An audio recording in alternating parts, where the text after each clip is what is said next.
सिलाद नामक एक धर्मात्मा मुनि थे।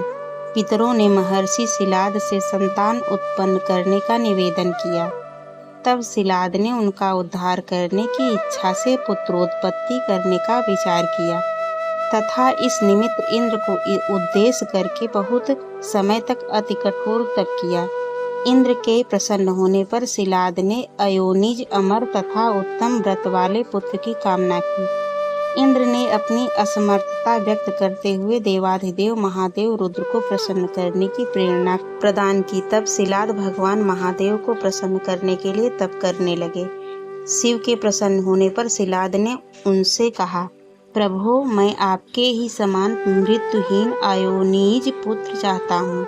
त्रिनेत्र भगवान शिव प्रसन्नचित होकर बोले, हे विप्र, मैं नंदी नाम से आपके अयोनिज पुत्र के रूप में अवतरित होऊंगा।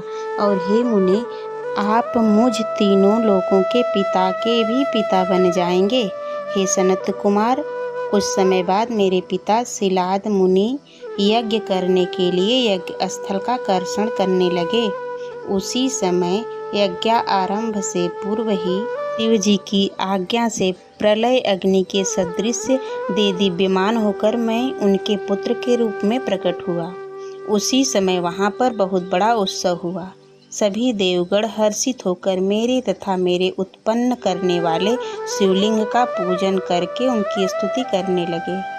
सिलाद बोले, हे सुरेश्वर, आपने मुझे आनंदित किया है, अतः आपका नाम नंदी होगा। इसलिए आनंद स्वरूप आप प्रभु जगदीश्वर को प्रणाम करता हूँ। नंदीश्वर बोले। इतना कहकर मुझे साथ लेकर वे पंचकुटी में चले गए।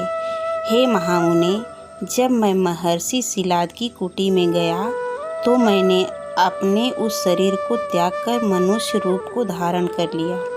पुत्र वत्सल सिलाद ने मेरा समस्त जात कर्म आदि संस्कार संपन्न किया। उन्होंने वेदों तथा समस्त शास्त्रों का भी अध्ययन संपन्न कराया। 7वें वर्ष के पूर्व होने पर मित्र और वरुण नाम वाले 2 मुनि आश्रम पर पधारे। उन्होंने कहा, हे तात, आपके पुत्र संपूर्ण शास्त्रों में पारंगत हैं, किंतु दुख की बात यह है कि अल्पायु हैं। अब इस वर्ष से अधिक इनकी आयु नहीं है। यह सुनकर सिलाद दुख से व्याकुल होकर अत्यंत विलाप करने लगे। तब मैंने कहा, हे पिताजी, देवता, दानव, यमराज, काल अथवा अन्य कोई भी प्राणी मुझे मार नहीं सकता। आप दुखी न हो। पिता के पूछने पर नंदीश्वर बोले, मैं न तो तप से और न विद्या से ही मृत्यु को रोक सकूंगा। मैं तो केवल महादेव के भजन से ही मृत्यु को जीतूंगा। इसके अतिरिक्त अन्य कोई उपाय नहीं है।